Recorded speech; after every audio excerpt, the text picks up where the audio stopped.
Assalamualaikum warahmatullahi wabarakatuh. Waalaikumsalam. Selamat siang untuk kita semua. Siang, Pak. Baiklah, Bapak pada hari ini memberikan pembelajaran perdana di kelas 12 IIS 1, 2, dan 3. Ini gabung semua kita pada hari ini. Pembelajaran atau materi ajar kita yaitu perubahan sosial dan dampaknya terhadap kehidupan masyarakat. Perubahan sosial dan dampaknya terhadap kehidupan masyarakat. Nah, ini ada peta konsep kita di sini. Ada perubahan sosial dan dampaknya terhadap sosial masyarakat itu ada terbagi atas 1, 2, 3, 4, 5, 6, 7. Ada 7 poin yang akan kita bahas pada bab ini. Tentunya pada bab ini tidak semuanya kita bahas pada hari ini.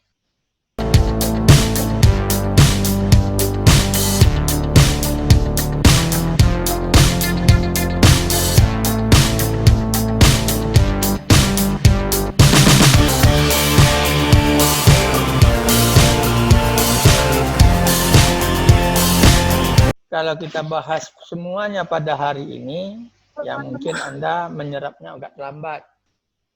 Lama prosesnya. Mungkin kita ada beberapa kali pertemuan membahas sesuai dengan apa yang telah kita sajikan pada peta konsep ini. Nah, tentunya yang pertama,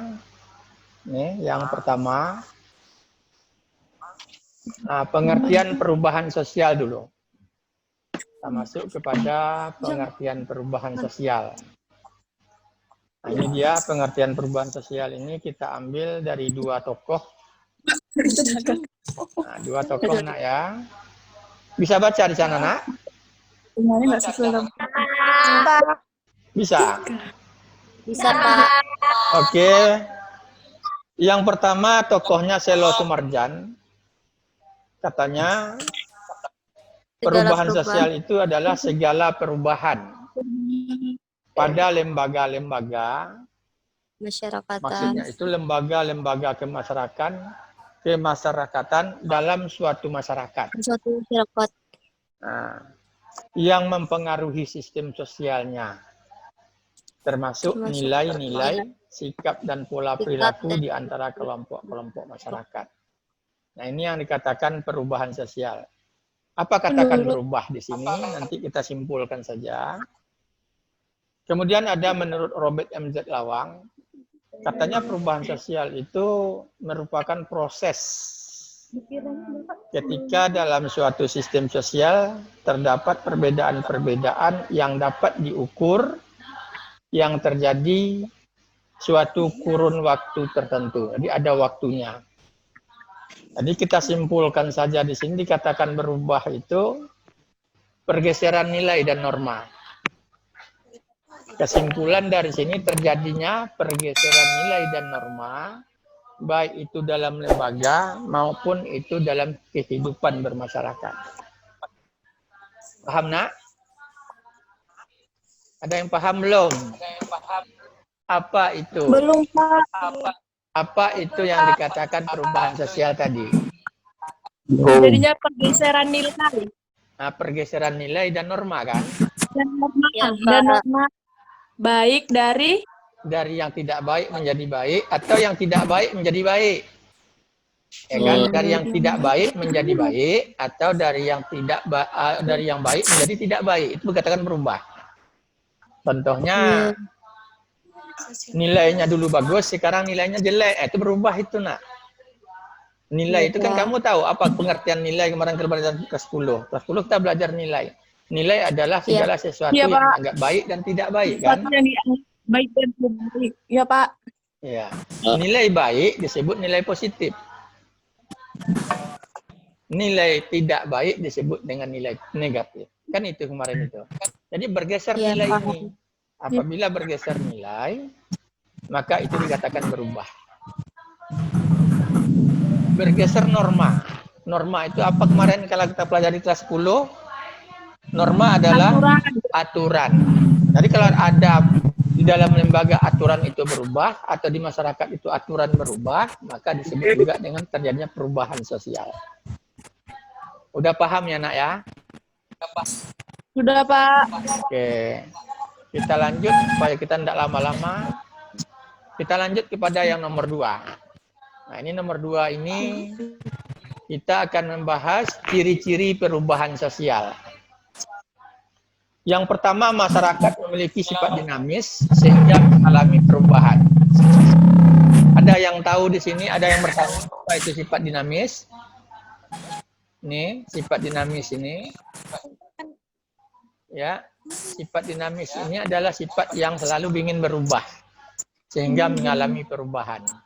Dinamis ini lancar. Jadi orang yang bagus itu adalah dia dinamis, bukan statis.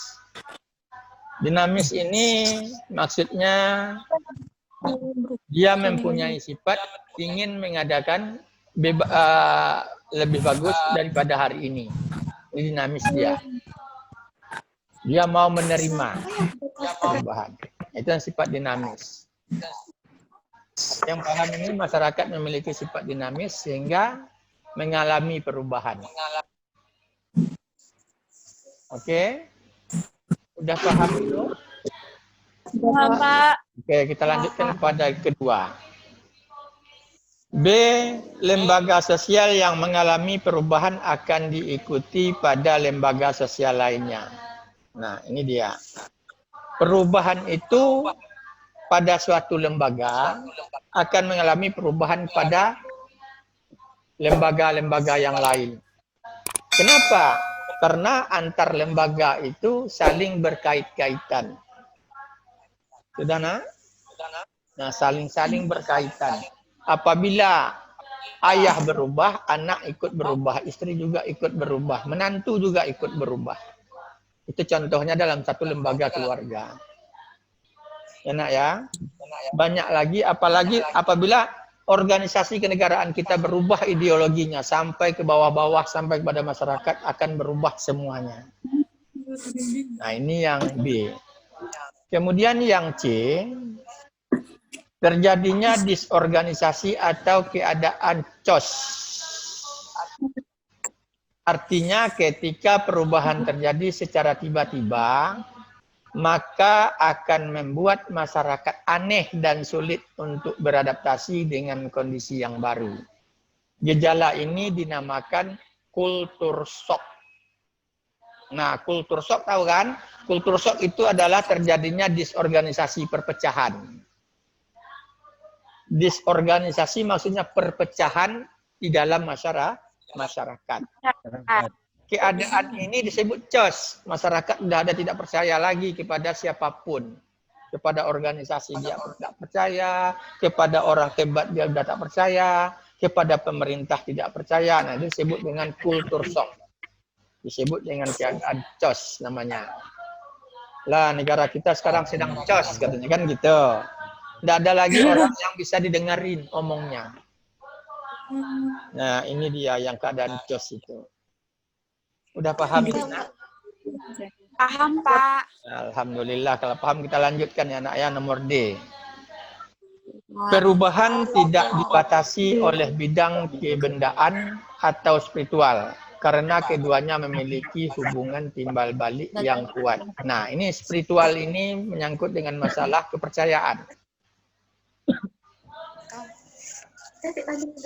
Masalah kepercayaan. Dan kebendaan ini maksudnya material, waktu, bidang, material, benda. Benda ini termasuk bangunan, gedung, dan sebagainya. Jadi, perubahan tidak dibatasi oleh bidang kebendaan. Bisa kalau dulu gedung kita tidak pakai kubah, kalau sekarang udah pakai kubah, kan gitu, di rohil. Nah, itu kebendaan. Berubah dia. Ganti pemimpin, ganti model bangunan. Kan begitu, nak. Nah, kalau itu masalahnya adalah masalah kebendaan. Tapi kalau masalah spiritual, masalah kepercayaan. Nah, dulu kita kepercayaannya animisme. Sekarang udah Ya, kepercayaan kita ada agama. Kalau dulu animisme kepercayaan kepada roh-roh. Mas. Nah, ini tergantung juga kepada perubahannya. Jadi perubahan tidak dibatasi oleh bidang kebendaan atau spiritual karena keduanya memiliki hubungan timbal balik yang kuat. Antara benda, antara model dengan antara dan kepercayaan itu saling berkait-kaitan.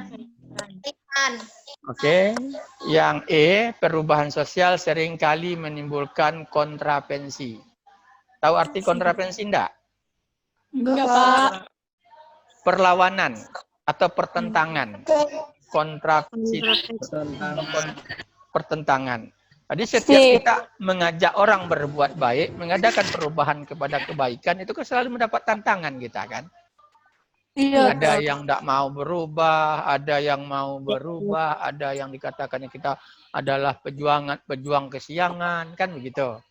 Ada kontravensi, karena dia tidak ingin berubah. Katanya orang yang mengadakan perubahan itu katanya ingin menjerumuskan orang. Padahal kita kan bertujuan baik, apalagi yang tidak baik. Oke, nah. Jadi kontravensi itu perlawanan atau pertentangan. Nah, ini ciri-cirinya adanya perubahan sosial. Jadi kalau kamu ingin mengadakan perbaikan pada diri kamu, yaitu selalu mendapat tantangan dari lingkungan kamu.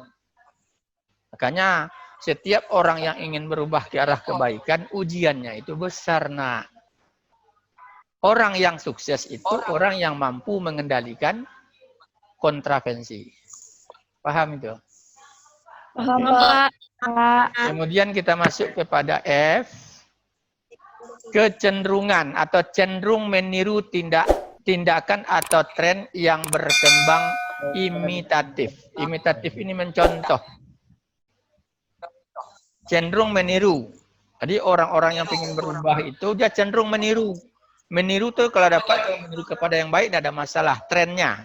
Nah, tren ini istilah daripada peniruan. Orang yang ingin berubah itu meniru kepada yang bagus-bagus. Kalau dia ingin berubah kepada arah yang positif. Kalau kita ingin berubah kepada yang negatif, tentu yang negatif kita contoh.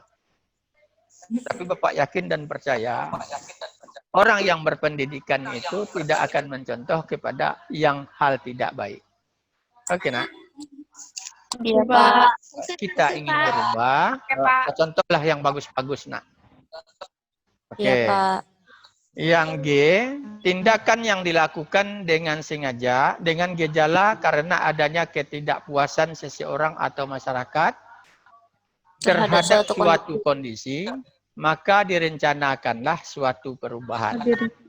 Nah, apabila terjadi di dalam lingkungan masyarakat itu tidak bagus kondisinya, orang-orang yang pinter, orang-orang yang mempunyai hati yang mulia, dia membuat rencana untuk mengadakan perubahan di lingkungannya itu. Strateginya dia atur. Dia bermusyawarah, bagus-bagus, menyampaikan tujuan, membuat ini, membuat itu, mengajak masyarakat yang mau.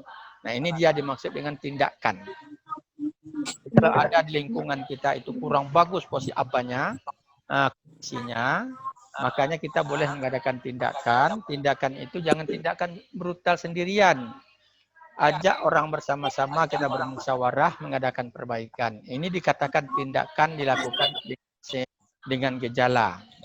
Nah, kita buat itu kalau mengadakan perubahan. Kemudian H. Ya, H. Perubahan sosial terjadi di mana saja dan kapan saja selama manusia hidup. Nah, ini dia. Jadi perubahan sosial tadi, pergeseran nilai dan norma tadi terus terjadi selagi kita masih hidup. Nah, contohnya aja kamulah dulu dari kecil kan, setiap hari berubah. Kenapa? Karena makin hari makin cantik wajahnya. Kalau dulu kecil kan nggak imut-imut, sekarang udah atas imut-imutnya gitu loh. Ada perubahan. Dulu nggak pakai bedak, sekarang udah pakai bedak. Dulu nggak pakai lipstik, sekarang udah pakai lipstik, ya kan? Nah, ini perubahan terus. Karena kita pengen terus. Dulu muda, sekarang udah mulai tua, kendor gitu. Enak ya? Jadi perubahan itu akan terjadi setiap saat. Jadi tidak ada orang berubah. Siapa yang tidak berubah? Orang yang sudah mati kan? Oke, orang yang sudah mati tidak akan pernah berubah. Oke, kita lanjut kepada yang ketiga. Yang ketiga ini panjang nih, bentuk-bentuk perubahan sosial. Jadi bentuk-bentuk perubahan sosial itu terbagi 1, 2, 3, 4, 5, 6, 7, 8. Ada 8 bentuk. Yang pertama perubahan kecil. Nah, perubahan kecil paham kan? Yaitu perubahan yang sifatnya yang terjadi itu adalah perubahan model. Model yang berubah. Contohnya model rambut. Karena nah, ini bidang model atau hiburan. Entah model rambut kamu dulunya keriting, sekarang kamu rebonding, ya kan? Lurus jadinya rambut kamu yang tadinya keriting, sekarang direbonding jadi lurus. Atau dulunya lurus, kemudian dikeritingkan, dibawa ke salon, ya kan? Nah, ini dikatakan perubahan yang kecil. Yang dulunya kamu yang namanya model ya. Nah, itu model itu banyak itu. Dulu model bajunya mungkin pakai celana dalam, pakai celana panjang. Sekarang udah pakai gamis kan gitu. Bukan celana dalam enggak ya. Oke, ini contoh nih ya yang bersifat model. Ada model rambut, ada model pakaian. Yang namanya model itu namanya disebut perubahan kecil. Ya, nak ya? Ya, Pak. Kemudian perubahan yang kedua, perubahan besar atau B. Perubahan besar itu menyangkut dengan yang berdampak besar terhadap perubahan dalam kehidupan masyarakat. Hubungan sosial dan kelas sosial. Nah, ini dia. Berdampak besar terhadap kehidupan masyarakat. Apa contoh perubahan besar itu? Nah, ini contoh perubahan besar ini banyak ini. Apa contoh? Berubahnya tim, berubahnya struktur atau ketua organisasi, berubahnya pengurus. Nah, ini termasuk perubahan besar. Yang mempengaruhi orang lain. Tapi kalau model kita tidak mempengaruhi, kita sendiri aja. Jadi perubahan besar sama yang kecil itu bedanya. Kalau yang kecil kita tidak mempengaruhi orang lain, tapi kalau perubahan besar itu pengaruhnya besar, mempengaruhi kepada orang lain. Akibat kita berubah, orang ikut berubah semuanya. Ini namanya perubahan besar. Udah, nak ya? Yang C, perubahan cepat atau disebut dengan istilahnya revolusi. Ini syarat-syarat untuk revolusi itu adanya keinginan yang kuat untuk berubah.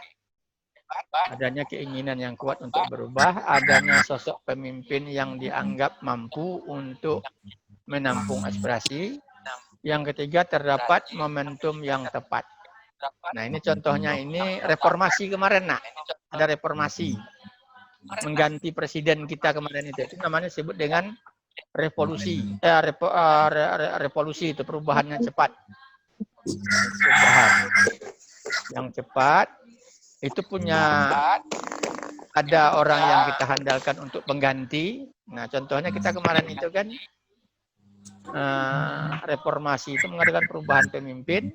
Kalau ada pemimpin yang tidak bagus, kita ganti, bersepakatlah antar anggota masyarakat untuk demonstrasi, reformasi, dan sebagainya. Yang D, perubahan lambat. Ini evolusi. Nah, Siti Kumalasari itu serius sekali lah. Serius sekali. Senyum lah, ya kan? Ya, Desi juga. Nggak usah apa, Ci. Desi kan enak ini. Kalau Desi senyum-senyum, dia tidak serius. Nah, ini perubahan lambat tadi evolusi namanya. Ya, evolusi. Kita santai aja kok, nggak usah kaget. Nggak usah kaget. Ini kita udah maju sedikit dibandingkan dengan orang lain, ya kan, anak-anak? Kita udah belajar pakai TV, udah belajar pakai HP, ya kan? Kalau dulu kita belajar kan pakai papan tulis, ya kan? Nggak pakai media. Sekarang udah pakai media. Cantik loh sekarang mainnya. Mudah-mudahan corona ini panjang ya nak ya. Mau, enggak mau ya kan? Kenapa? Karena pulsanya mahal kan? Ada paket. Paketnya itu ambil sistem lah, My Telkomsel, Telkomsel. Habis paket. Nah, Telkomsel ambil Nggak ada uang, Telkomsel, Pak. di download itu sana mudahnya itu, yang harian ada, yang bulanan ada, yang mingguan ada. Nggak usah yang biasa-biasa. Nah, kemudian perubahan yang di apa ini, yang lambat evolusi udah tahu kan, perubahan itu secara alami terjadinya. Contohnya dari proses tua menjadi muda, proses muda menjadi tua, kan lama itu. Oke. Dari proses tua muda menjadi tua, itu kan prosesnya alami. Nah, itu evolusi. Oke, nah. Proses kecil menjadi besar. Itu namanya evolusi, bukan revolusi. Kemudian ada lagi perubahan yang disengaja. Nah, adanya perubahan, adanya perencanaan. Ini direncanakan dulu baru kita mengadakan perubahan. Kita susun perencanaan, kalau ada yang tidak bagus, kita perbaiki, kita evaluasi, kemudian kita rencanakan untuk mengadakan perubahan. Itu disebut dengan perubahan yang disengaja. Yang F, perubahan tidak disengaja, ini perubahan di luar dugaan manusia atau masyarakat. Contohnya itu bencana alam. Contohnya bencana alam. Oke. Yang H, perubahan proses. Yang G ya, perubahan struktur belum? Perubahan struktur. Ini perubahan dasar, perubahan dasar. Konsekuensi dari perubahan ini adalah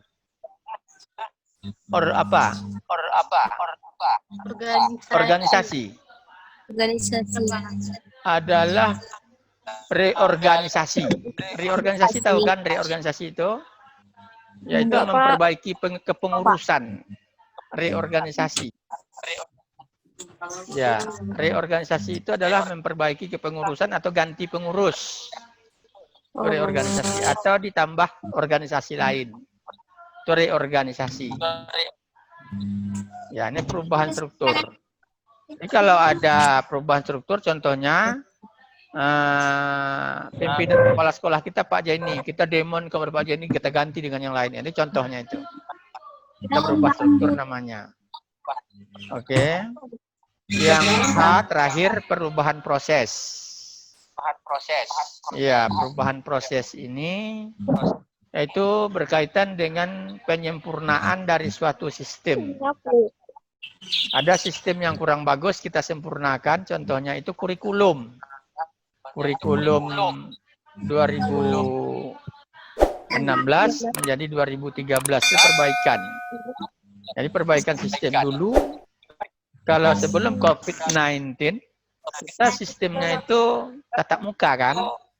Nah, karena adanya pandemi atau COVID-19, kita ubah sistem yang lebih efektif daripada yang lain, itu adalah dengan menggunakan daring atau juring, kan gitu.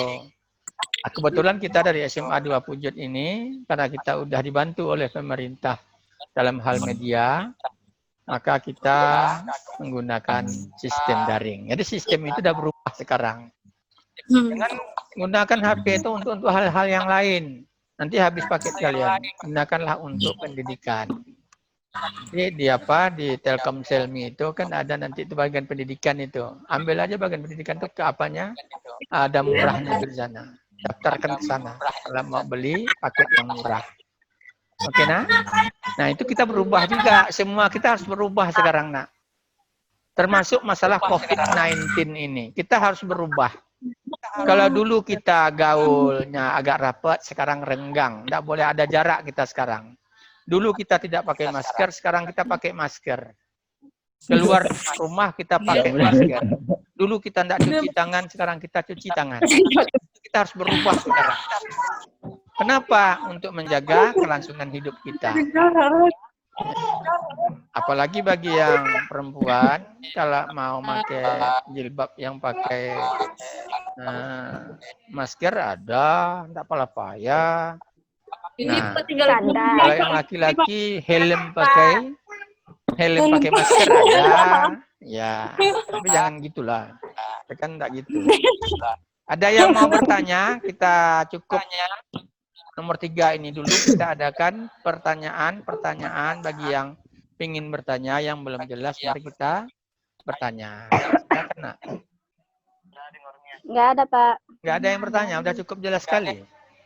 Baguslah. Insya Allah jelas. Bapak kalau dikasih semua nanti besok nggak ada pula materi kita lagi yang lain. Materi kita cukup 3 buah hari ini. Yang pertama Bapak menyampaikan peta konsep secara keseluruhan pada bab 1 ini. Yang kedua Bapak menjelaskan pengertian perubahan sosial sudah terjadi. Yang keduanya adalah masyarakat memiliki apa ciri-ciri perubahan sosial sudah Bapak sampaikan. Kemudian yang ketiga bentuk-bentuk perubahan sosial sudah Bapak sampaikan. Berarti 3 buah ini bentuk-bentuk perubahan sosial. Ya, itu sudah Bapak sampaikan. Bapak berharap kepada kalian yang pertama, Anda paham dan bisa Anda amalkan di dalam kehidupan sehari-hari. Kita itu manusia yang hidup, bukan manusia yang mati. Dan Bapak mengajak kepada kita semua, terutama siswa Bapak, terutama bagi siswa Bapak seluruhnya baik di IPS 1, IPS 2, mau IPS 3, mari kita berubah. Baik berubah untuk COVID-19 maupun berubah dalam kehidupan supaya lebih cantik, lebih indah, lebih modern.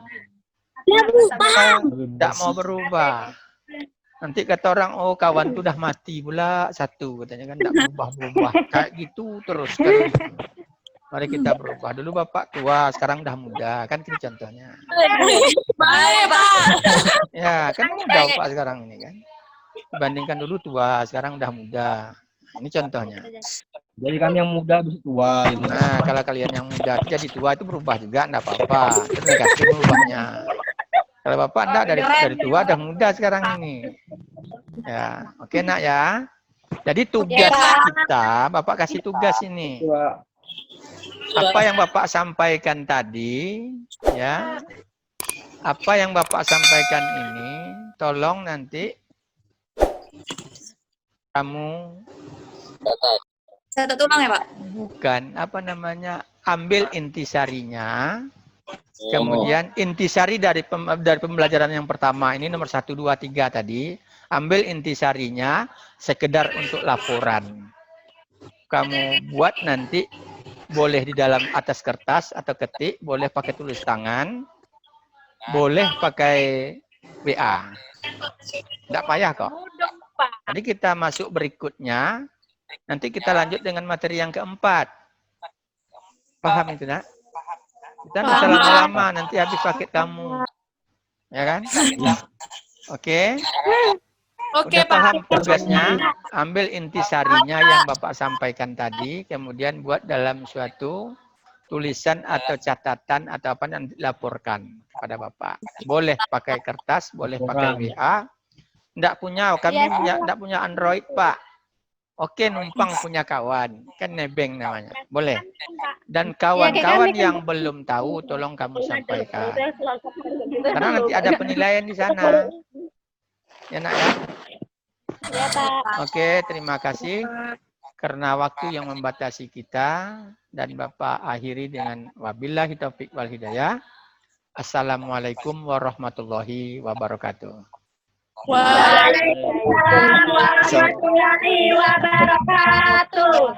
Dan selamat siang untuk kita semua. Dadah, Pak. Thank you.